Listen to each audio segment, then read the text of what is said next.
It started small. A glance that lingered too long. A joke that carried more weight than it should. I told myself it was harmless.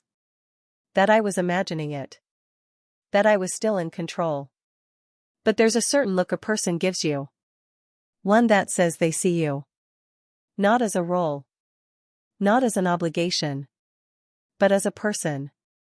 And God, I hadn't felt that in years. Not from his father. Not from anyone.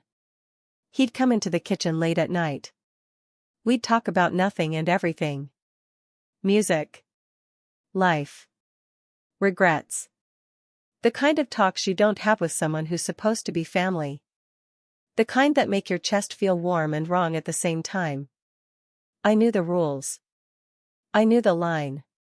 But loneliness has a way of making you blind. The first touch wasn't even intentional. Or maybe it was. His hand brushed mine. And neither of us pulled away.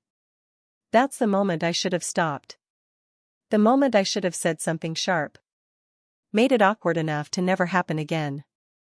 Instead, I just stood there. Feeling my pulse in my ears. Waiting to see if he'd do it again. And he did. Days later. This time longer. Fingers curling around mine.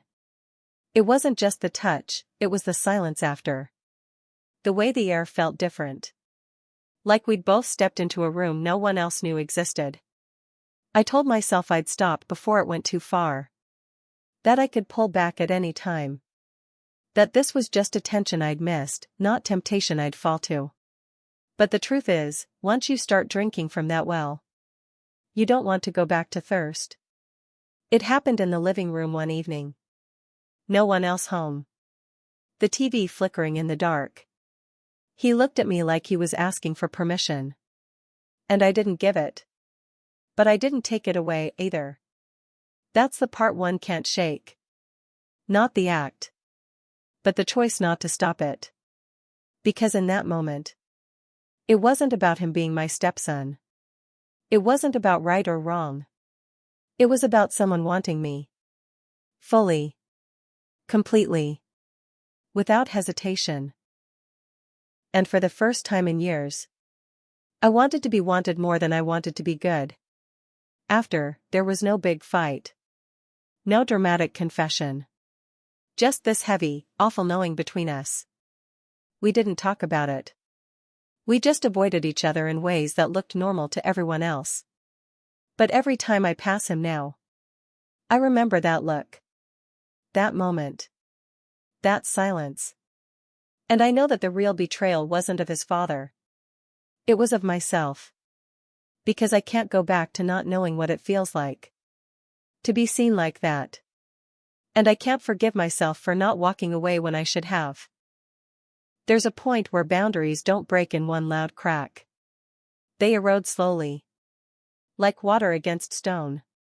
You don't notice it at first. Because nothing looks wrong. Not on the surface.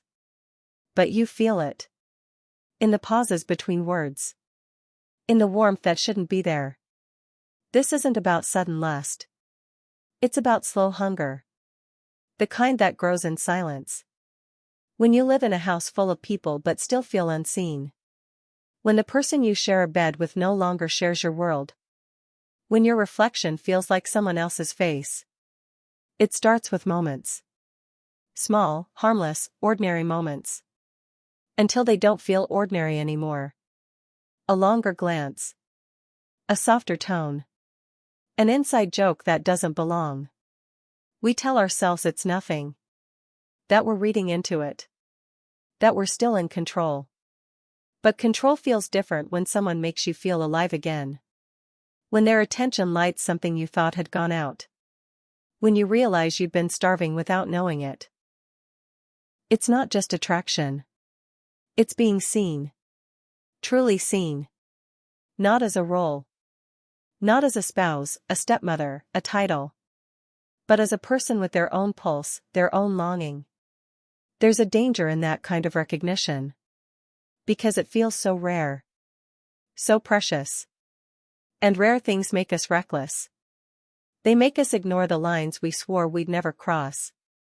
They make us forget the weight of consequences. The mind starts negotiating with the heart. It's just a conversation. It's just a touch. And then it becomes. It's not that bad. It's not really wrong if no one knows. But deep down, you know. You always know. Guilt doesn't always come before the act. Sometimes it waits until after. When the rush fades. When the quiet returns. And that quiet is heavy. It's not the peace you were chasing. It's the silence of something you can't take back. This isn't just about desire. It's about escape. It's about running towards something that feels alive. Because everything else feels dead. People think betrayal happens in one moment. But it doesn't. It happens in 100 small permissions you give yourself along the way. It happens when you start thinking about what you want more than who you are. When you choose the feeling over the principle. When the mirror starts showing someone you don't recognize. And you look away instead of facing it. The truth is, most people don't plan to cross the line. They just keep stepping closer to it. And closer. Until one day, there's no line left to see. And in that moment, it's not about marriage vows or family titles or morality. It's about hunger. It's about feeling alive at any cost. But the cost always comes. It shows up in the way you can't meet your own eyes. In the way you avoid certain rooms. Certain conversations. It's in the way you flinch when someone asks, "Are you okay?" Because you're not. But you can't explain why. People think shame comes from getting caught. But shame comes from knowing you stopped protecting yourself. From the moment you realized